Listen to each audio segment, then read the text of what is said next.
Hi, this is Christopher Ingram with the Heartbeat of Tampa Bay, and many of you know that I am firmly opposed to the use of taxpayer dollars to fund a baseball stadium for the Tampa Bay Rays, a team owned by very wealthy individuals that are out to make a buck, a profit. There is nothing wrong with that. I am a true capitalist. However, I am extremely opposed to taxpayer subsidies for billionaires to run their for-profit company in a deal that is not fair to taxpayers.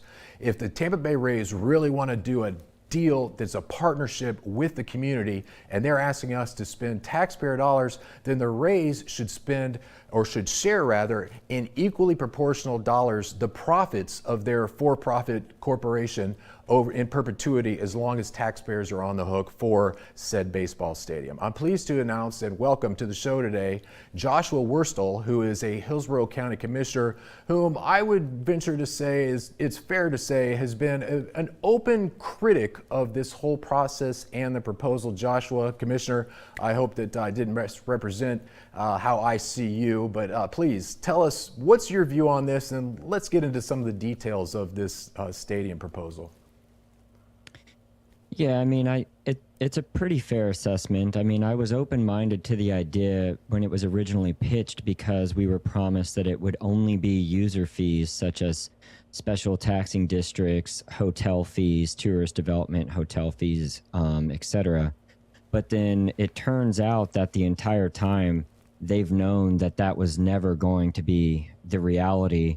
And now the majority of what they want is very little user fees, and a majority of your local infrastructure taxes, your emergency catastrophic funds, your property taxes are now on the table. I mean, what's happening now is not only a gross misrepresentation of what was advertised in February. I mean, it's not even the same deal. It's quite offensive, frankly. Well, I'm glad you share that view. We agree on that 100%. And, you know, I just think that the whole notion that we're going to take taxpayer dollars for this for-profit company, hand them this pot of gold and say, go have at it, do what you want. Yeah, you get the concession fees, you get the naming rights, all of these things that are so much in favor of the Rays, because the proposal, as I see it, has been written by the Rays, not in an equal partnership with Hillsborough County and the city of Tampa. And for that reason alone, we should say no. I can come up with about 6 or 7 other really good reasons, but you touched on something that I think is one of the most salient points, and that is we're going to use these funds to build this stadium for billionaires that's otherwise set aside for, like you said, catastrophic emergencies, when we have a hurricane, those types of things, stormwater infrastructure. Our roads in the city of Tampa and Hillsborough County are terrible. I would go so far as to say, having lived in the city for 21 years, the roads in the city of Tampa proper are like a third world country. It is asinine for us to spend taxpayer money that are dedicated for road improvement and other projects that really benefit the needs of the citizens, as opposed to the wants, that then we would turn around and build a $2 billion stadium. Commissioner, is there any case that you see could come forward where we use CIT funds and property taxes to support the building of a $2 billion stadium for the Tampa Bay Rays? I just can't imagine 4 of my colleagues, the majority, saying yes to using a penny of property taxes, much less the CIT funds, which, for your audience benefit, there is very clear record in 2024 when we renewed the CIT of all 7 county commissioners saying very clearly that these funds would not be eligible to be used on a new professional sports stadium. They're trying to use legal language to do a workaround on that. I'm quite confident that if it moves forward with CIT, we will immediately be sued by very reputable people that have successfully sued the county over the past 2 decades over similar tax deals. Yeah. There's a wide variety. I want to shut down a couple of the misrepresentations that the Rays and others continue to repeat. This is not $1 billion of tax funds like keeps being said. The Rays need 100% of the taxpayers' money first before their equity. which is not typical for normal commercial deals. In normal commercial deals, you come with your own equity first and then the bank comes later. They want a reversal on that, which means that we have to bond all of this money, which is just like taking a mortgage. I'll simplify it. And the mortgage for the tenure of this loan would easily be $400 million more of tax annual tax bills that we have to pay, interest that we have to pay. So we're at 1.4 billion using round numbers, that alone. Then when you start including all of the other kick-ins that the state's going to have to provide, you're very easily encroaching about $2 billion burden on just the taxpayer side. Okay, so that's a very important one. I also want to clear up all of this. Oh, but the property tax revenue generation is going to be amazing for the community. Drew Park has suffered so much. Well, in their own work draft memorandum of understanding that they provided, I want to be clear, there was no understanding. The county administrators asked them not to send it. This was a memorandum of demands, nothing more, nothing less. There is a clause in there that redirects 85% of all new property tax growth in the Drew Park CRA back into a capital expenditure fund that the Rays control to enhance, quote, their own development and the stadium. Not just the stadium. They want it to enhance their 100-acre free land development deal that was given to them. I want to be very clear about those points. Well, that is astonishing. And I think, as you noted, these are misrepresentations at best and flat out lies, at least. And it's appalling. What perplexes me is it seems like there are people kind of like myself and like you who are people who want to be good fiscal stewards of the taxpayers' dollars. And then there are people who are just huge baseball fans that are in favor of anything. They don't seem to care about stormwater runoff. They don't care about potholes. They don't care about building libraries and fire stations. They just want baseball in Tampa. It seems nonsensical to me. Do you see there being any middle ground of people in this argument? No, I mean, you know, I've actually in the private sector negotiated some pretty large deals, not one as large as this, but typically you can go into it and know right away, hey, is there a middle ground, or are we so far apart that there's no way to bridge that gap? And I believe that it's the latter. I mean, you continue to say potholes, and I don't know if you saw, I was kind of flabbergasted that the new chairman and majority owner of the Rays reshared one of their followers. Like you said, the Rays fans will do whatever it takes, no matter at what cost to everybody else, it seems, which is really concerning. But he was literally celebrating one of the fans, calling the rest of us that are just trying to get a fair deal pothole monitoring troglodytes. I mean, it was quite offensive. He should take it down and apologize to everybody. Maybe he shared that on accident, but I mean, it's real concerns. It's multiple decades of failed infrastructure maintenance by the elected officials, and we put forward a funding mechanism to try and have good faith to catch that up. And now you might not even realize that we're not even collecting that CIT yet until December the 1st of this year. The original CIT doesn't expire. So before we've even started collecting a penny of that renewal, we're already trying to railroad the taxpayers and change what we promised them we'd spend it on. And hand it out to billionaires. Yeah. So walk us through what the timeline is of where we stand this week of May 11th and moving forward over the course of the next couple of weeks. Because the Rays, of course, they've tried to dictate the whole situation in terms of the timeline. Walk us through where we are now to where they've said they want or need to be by the middle of June. They said their deadline forever was June the 1st, hard cutoff June the 1st. Our last board meeting is May the 20th. The draft agenda just came out on Friday for this next Wednesday, May the 20th board meeting. There's no raise item on there. That does not mean that a commissioner can't add that item even the day before the meeting starts and ask for it to be put back on there. So everybody should not be confused that we're not voting on the 20th. There's a very real chance that that may still happen. To my understanding, there's still no agreement. There's still serious material deficiencies that have not been provided to the county for us to properly analyze the deal.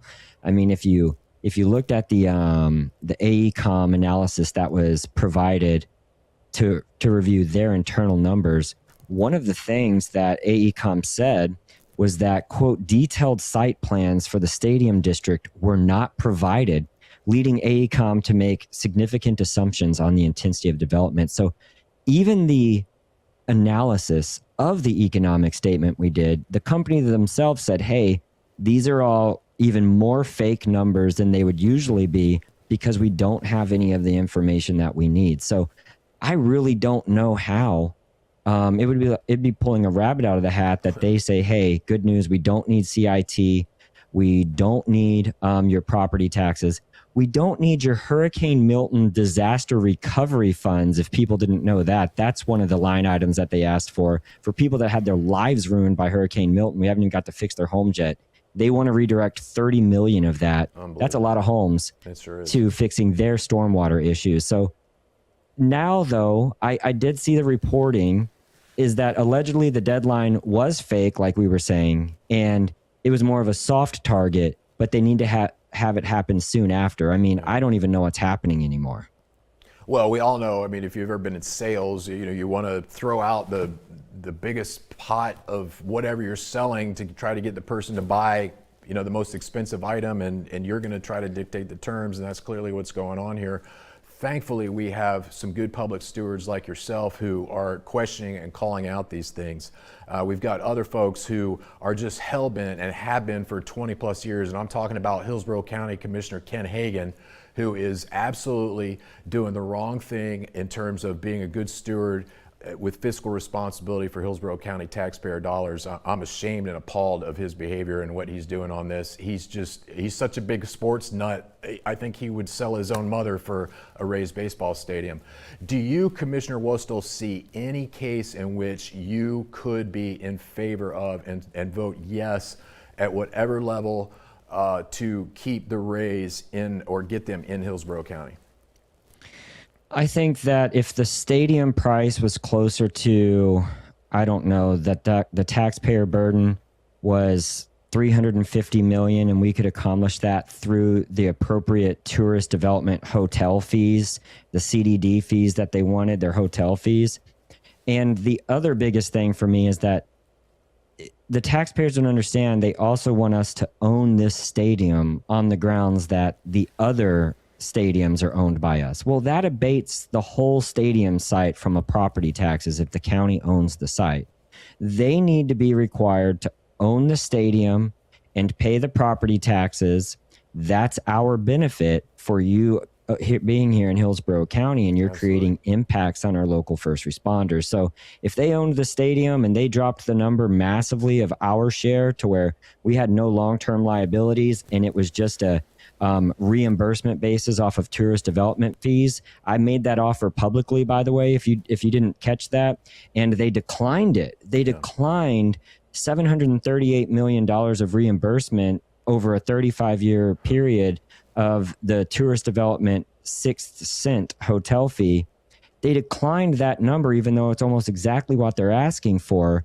Imagine going to someone, they offer you the exact number that you want, and you still say no because it's not on your terms. I mean, it just doesn't make sense to me. It doesn't make sense. And again, they're just trying to dictate on their terms. And, my dad was a lawyer, and he used to tell me, he said, Chris, a good contract is a fair contract is fair to both sides. A good contract is fair to both sides. And this is clearly a very one-sided deal. Commissioner, I want to throw out another point. You see a lot of these economic impact studies that say, a stadium and a professional sports team are going to add X number of tens of millions, hundreds of millions of dollars over the years, blah, blah, blah. Every one of those studies that I've ever read has been paid for by a pro-stadium interest, and they neglect to take into account things like, well, if there wasn't a football stadium and there wasn't a team for fans to go spend their money on watching games on Sunday, those people would spend their money on other things. We have plenty of other great things to spend our money on here in the Tampa Bay region with all the outdoor activities, the arts, other sports and whatnot. Do you see the economic benefit of having a sports team the same way that these pro sports team, let the taxpayers fund these monstrosities, or is it all a big ruse? Come on, man. You know what? Somebody tried to use Grok to dunk on me on social media, and then Grok immediately responded and was like, no, actually, it's a wide consensus that these stadiums do not actually repay for a lot of the reasons you said. The number one attraction for the Tampa Bay region is the water, right? Just be very clear about that. That's why Pinellas County has over 3 times the amount of tourist development fees, even though they have the Rays who have abysmal attendance, because people aren't going there for the sports. They're going there for the water. That is our number one asset in Hillsborough County. So, and by the way, tourist development taxes could be used to protect that number one asset, and they're not, but that's besides the point. I believe that there might be one unicorn in the whole history of funding these stadiums that, yes, you could point to and say, hey, that was worthwhile. But we're doing great with the Bucks, and we're doing great with the Tampa Bay Lightning, and we already own those assets and have long-term commitments to them. The study also said, though, that even if we do this for the Rays, they will still be in, after the excitement of their new stadium, they will only be in the bottom third of attendance in the MLB. So the economic impact analysis are just a way for rich people to try and convince lower middle class people that you should give me your money. I'll handle your money better for you. That's exactly what they are designed to do. Absolutely. So I think it's safe to assume, but I want to put words in your mouth, but I'm gathering you would be okay if we can't come to a consensus that is a fair agreement to the taxpayers of Hillsborough County and the city of Tampa, that the Rays might pack up their bags and their plans to come to Hillsborough and go to Orlando or something. You okay with that? Yeah, well, look, Hillsborough County already doesn't have the Rays, so we're not the commissioners that are going to lose the Rays. We don't have them. You're choosing to leave, and we also didn't ask you to come. You approached us with all of your needs. So, you know, I know the commission didn't send you a letter and say, hey, please consider us. So I believe that we have a lot of strong fans for the Lightning and the Bucks. They're going to continue to support those sports teams in that area. I believe that one of the games in Steinbrenner Field, which is on ground zero of the Rays last season, only had 7,400 people in attendance on one of those games, and that you would see slightly better numbers if it was in some big $2.5 billion stadium. So, well, you know, one thing that has been overlooked in this whole proposal is that is a terrible area to put a baseball stadium that is, in theory, their hopes would have tens of thousands of fans at those games every single time that there's a home game. And they play a lot of times in the evenings. People would be showing up to the stadium at rush hour, making Dale Mabry, the surrounding areas, the 275, I-4, even worse of a traffic nightmare than it is. What are your thoughts on that, Commissioner? Yeah, I mean, one of the things that was highlighted in not my words, the AECOM's words, which was that they said that there would be parking garages on site, but we were not able to determine the scale. Well, I know for a fact that they do not intend to handle parking on site, that they intend to try and use the field, the south field of the Bucs Stadium, which leaves all of those people having to cross the street, which is why they also want FDOT to have to pay for a very expensive crosswalk over Dale Mabry Highway. I just want to be clear about that. It would exacerbate issues far beyond. They started telling people that they were going to get a train stop in front of the state. There's never going to be a train on Dale Mabry. I want to be very clear about that. It will never fiscally make sense. Well, we're seeing what's going on in Brightline over on the East Coast right now. They can't pay their bills, and you know they wanted to bring Brightline to Tampa to be another big boondoggle. The taxpayers bailing them out again and again. That's for another episode of Heartbeat of Tampa Bay. Commissioner Josh Wostal, I appreciate you being here. I really appreciate your hard work, your forthrightness, your being outspoken about this, and just asking for what everyone on that commission should be asking for, which is a good deal that's fair to taxpayers, and this one clearly is not. Do you have any parting words that you want to share with our viewers? No, people need to be engaged and be mindful. They continue to advertise that they allegedly have the vote. So even if the item isn't on May the 20th, you should be there. They're literally paying for advertisements to generate support against you. So if you don't want your taxes to go to this, you should show up and voice those opinions on May the 20th board meeting. Very well said. Commissioner Josh Wostal, we appreciate you being here today on Heartbeat of Tampa Bay, and keep up the good work. Thank you.